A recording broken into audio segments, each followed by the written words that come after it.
So I got this Honda EG2200 generator. This is this thing dates back to possibly the early 90s, even possibly the 1980s. I really don't know for sure. But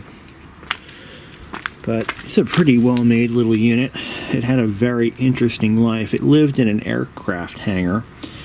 A private plane owner owned this and used it. I don't know what he used it for, actually.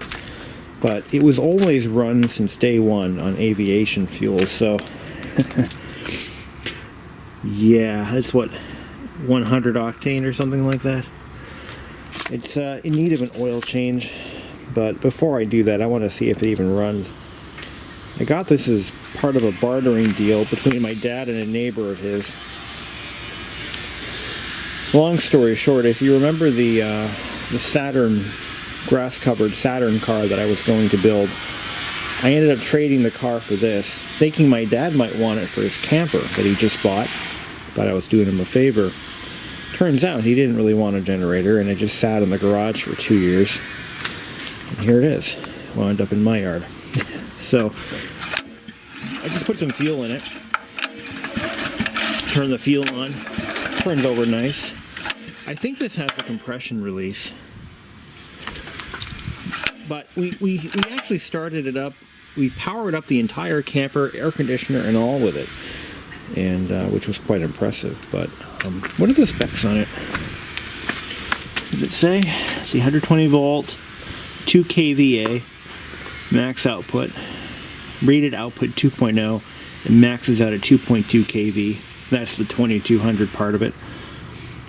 It also has a DC 12 volt. Another little interesting thing, unique to these Hondas, the engine's bell housing has the oil filler built in, so it's a purpose-built motor. I know it runs. I know for a fact that it runs, but what it takes to get it to start, I don't know. Let's see, gas on. Choke. Oh, these are backwards. This is a choke lever. We want to choke it. Turn the gas on. There we go.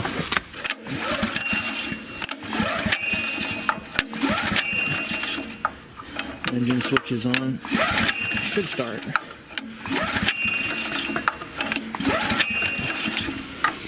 And this gas shut off. It has 2 shutoffs for some reason.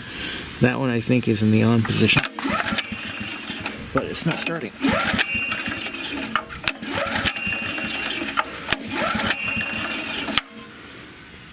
Choke. Come on, baby.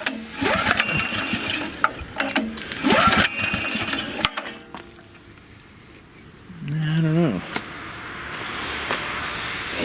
I'll give it a set for the fuel to flow. Put the camera down here.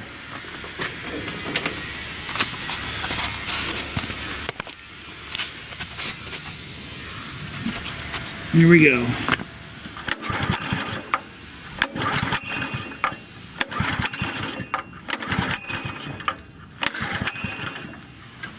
Nothing. Oh, I'm glad I did this.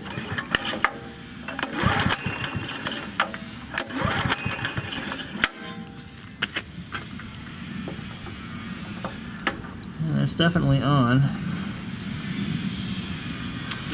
Let's crack open the bowl drain. Yeah, there's fuel.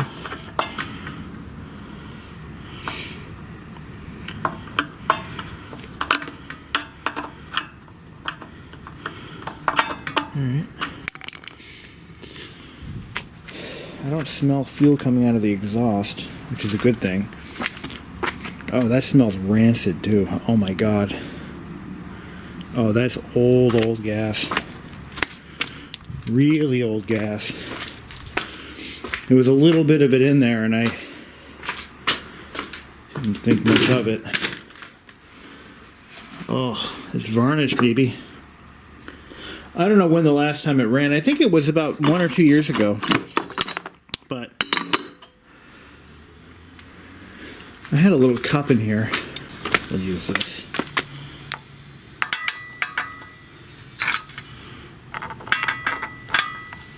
Let's see how this works. Drain some of that crap out of there.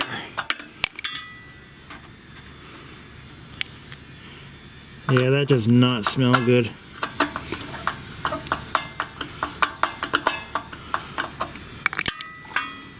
That's just varnish coming out of that. So we'll let some nice clean fuel come in to that carburetor. I mean, it's not like super dark, but it's not great.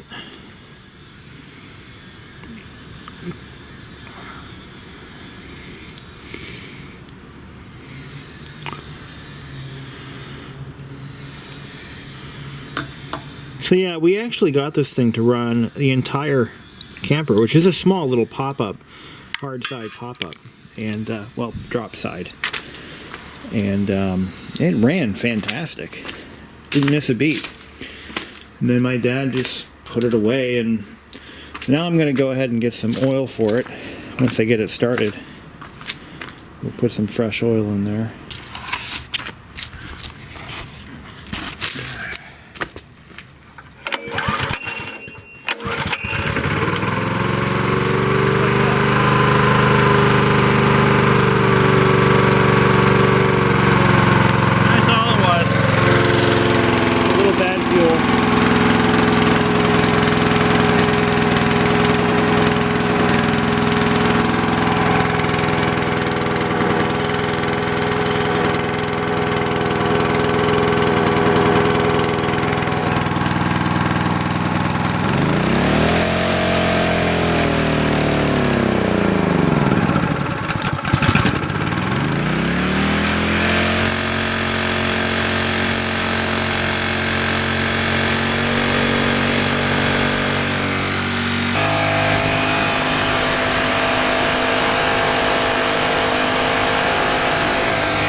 This air compressor. Let's see what you can do.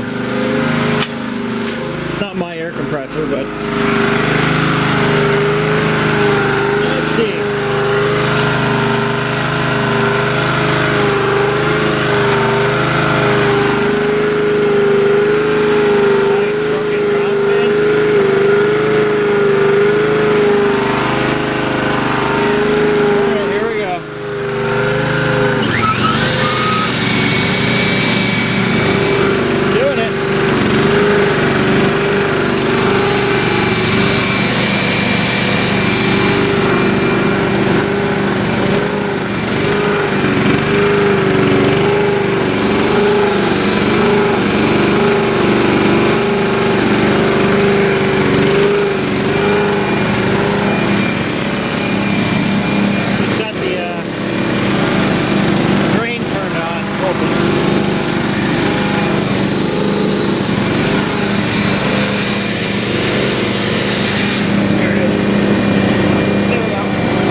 Gotta drain that tank so moisture doesn't collect in it. Anyway, this is what I found in there. This is what passes for oil, apparently. So I'm gonna take a run to the parts store, get some. I think those use HD30. That's what you put in those.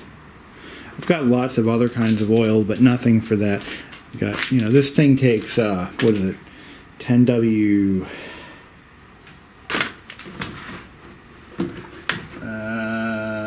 520 for my car and 530 for the snowblower. So yeah, I got that, but I don't. What else do I have here? It's ETF. I'll have to get some oil. So anyway, yep, that is not good stuff. All right, so get a little homework. Teacher says always do your homework. But 10W40 is what to use. Turns out I happen to have a full bottle of Mobile One. Oh wait, 10W30 is good enough, but I don't have either of those things. Okay. Alright, guess I'm going to the store. But I'm not going to bother making a video on how to add oil to your generator. Come on. But I will say that I am impressed with how well this thing runs. I mean, it hasn't been maintained in a long time. It hasn't been used in a long time. But once we got all that varnish out of the carburetor, it just fired right up. And once you let it run for a little while, it begins to stabilize. We do have to fix the governor tension spring. And that's going to be an easy fix. But this thing should last a good long while. Put some fresh oil in it. It should be good to go for many years. Again, like the snowblower, with the amount of use that it's going to see, you know. But yeah, I think it has a compression release. I think a lot of these generators do. I don't know for sure, but I suspect it, because it doesn't really seem to have a lot of compression, but when you get it going, like once it starts, it's an animal. But yeah, this spring is supposed to attach to a little hole here, and then it attaches to the where did I find it? Even that cleans up fast. Look at that. It attaches somewhere in here. We may need to play around with the speed adjustment, the idle speed adjustment, to get it right, but I think I see where it goes. But yeah, it's in there somewhere. Easy fix. I love easy fixes. Don't mind me, I'm just using my camera really as a flashlight. Just putting the spring back. Now, I think the reason the spring is here is... Spring is here, yay! The reason it's there is to take up the slack between the governor and the throttle, but so that it doesn't bounce around so much. Does it work? Probably not so well. But that's okay, because whatever. I can, you know what I can do is I can pull this end through a little bit, like that. Kind of bend it. Yeah. But that's okay, because whatever. I can, you know what I can do is I can pull this end through a little bit, like that. Kind of bend it. Yeah. Alright, that should do it. Clean this thing up a little better. Fuel line should probably be completely replaced. You can see what they did here. They were trying to repair it. And, yeah, I'm not so crazy about that type of a repair myself, but, I mean, it's worked all these years. It does have a low oil light here. So, right now, it should actually, I don't even think it'll start if the oil is out like this. But I'm not going to try my luck and see either. I haven't added oil back into it yet. I love this era Honda motor. These were so well made. And they just lasted so long. And just fantastically engineered little motors. A little more complicated to work on than your average American Briggs or Tecumseh, but ultimately they lasted a good long time. So I'm going to probably put a spark plug in it. And I head over to the parts store. I'm going to try to find something that'll fit. Hopefully they have the exact replacement. But let's take a look at it first of all. What's in there now doesn't even look like an NGK. It looks like something else. Good.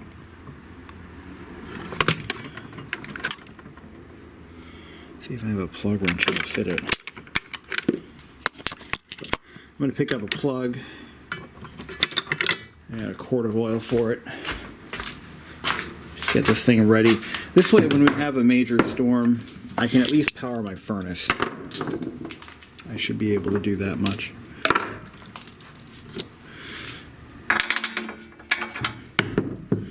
Let's see if you hear the mailman. In America, we still use the old Grumman LLVs as postal vehicles. And the funny thing is, they stopped making them in 1994. And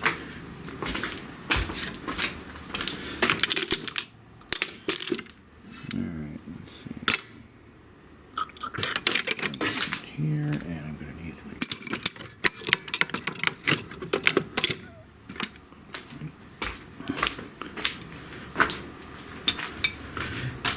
You can hear those tired old things still kicking away.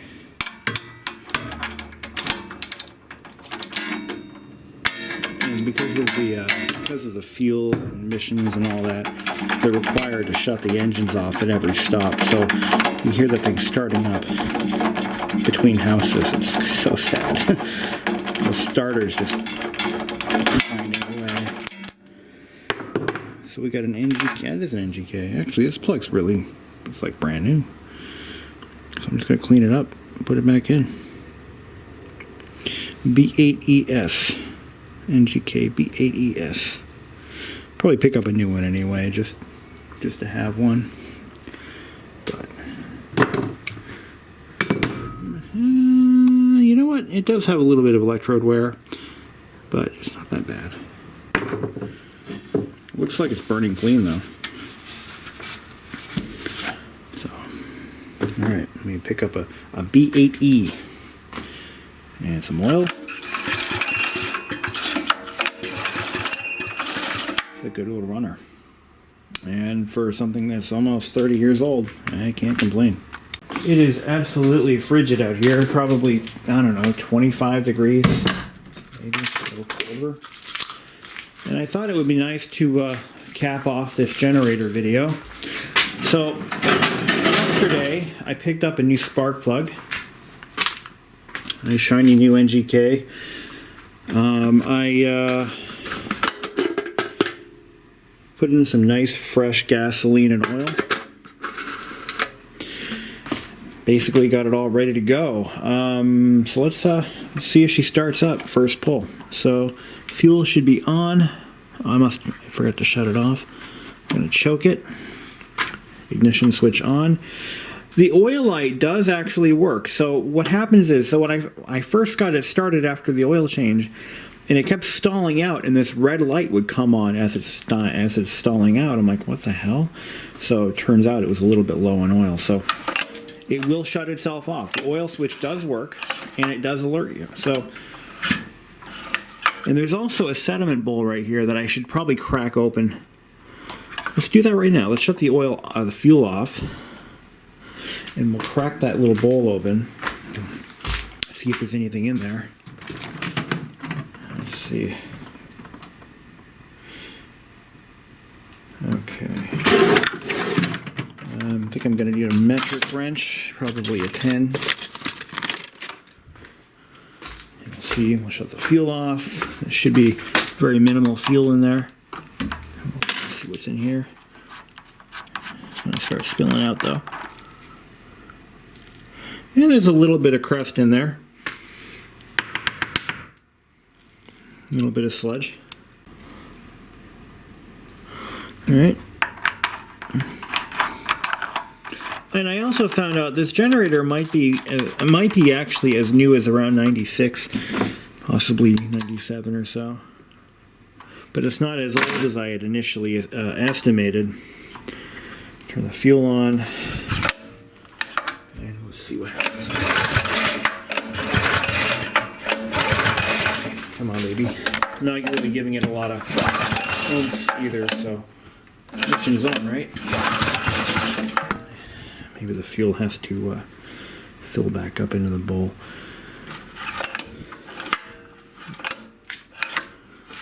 I don't want to pull it off the bench either. Let me put the camera down. Here we go.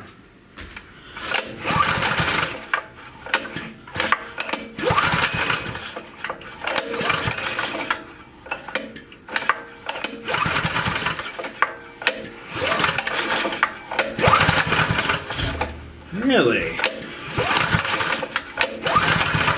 Not starting. There it goes.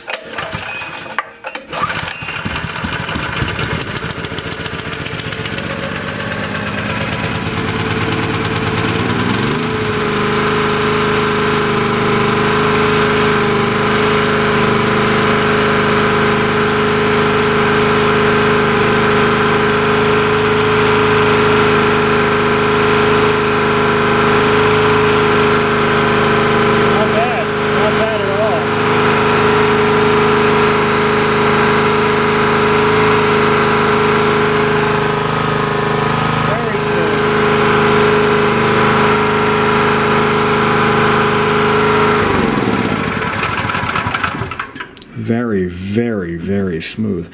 Initially it wouldn't start because I just drained this out, and I think there was some air in there or something, I don't know, but it probably could stand to have a carburetor cleanup. Maybe drop that bowl, take a look, shut the fuel back off, and maybe let the bowl drain out. So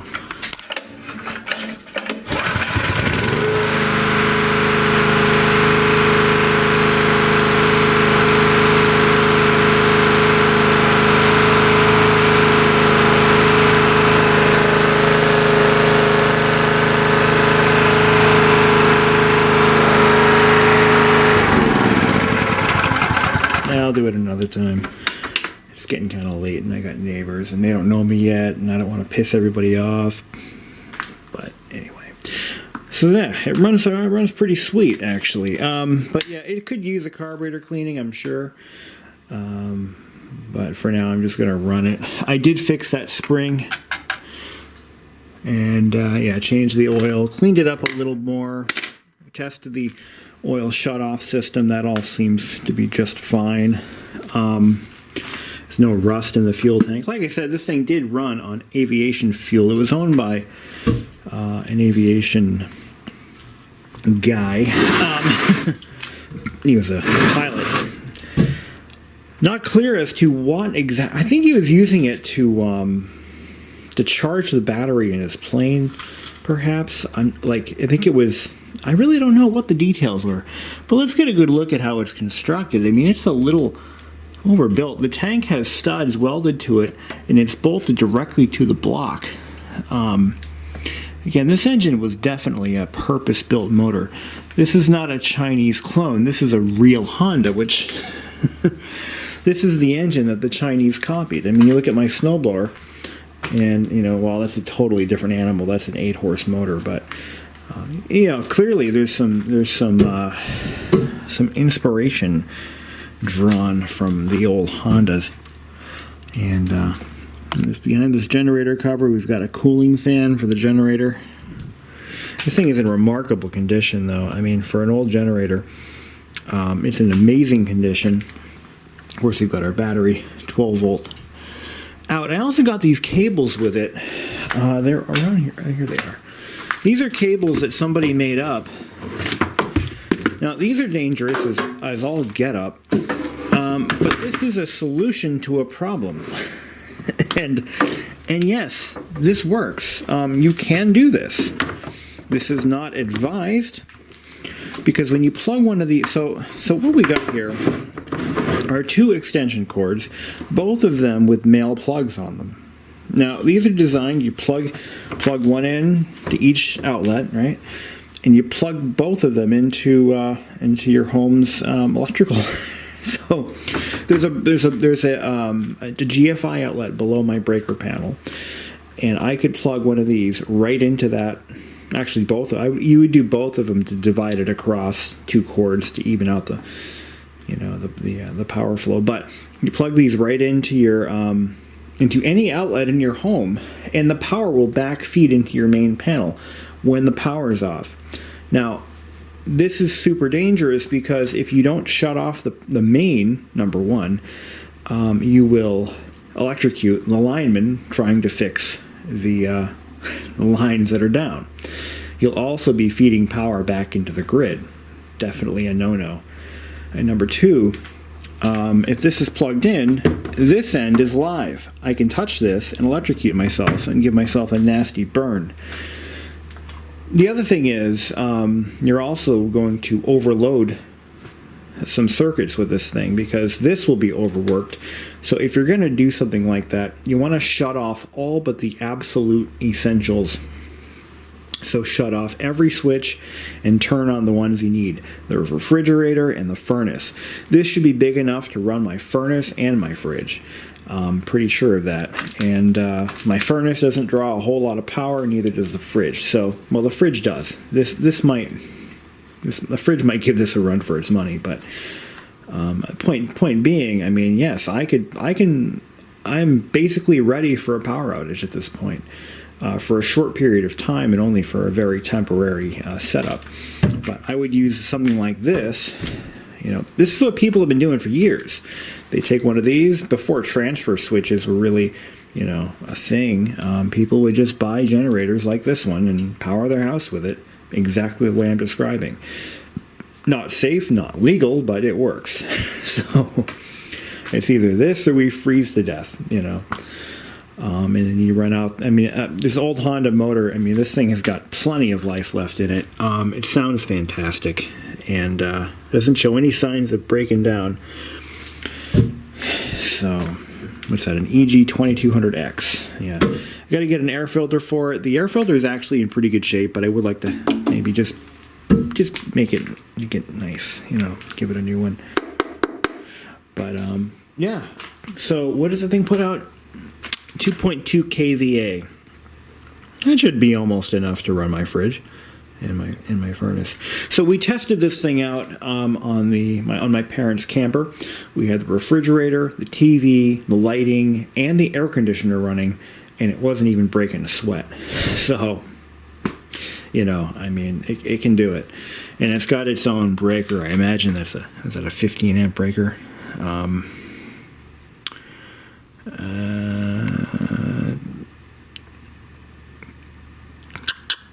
See, that's 2200 volt amps. But yeah, I imagine that's a 15 amp breaker.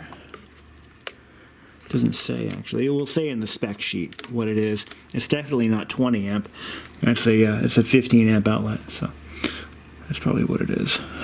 But anyway, there you go. Free generator. Well, it wasn't really free. I traded a car that I put a few $100s into for it, and so yeah, I wouldn't say that it's a free generator, but wasn't really a planned acquisition. It just sort of happened. So, but there it is. Thanks for watching.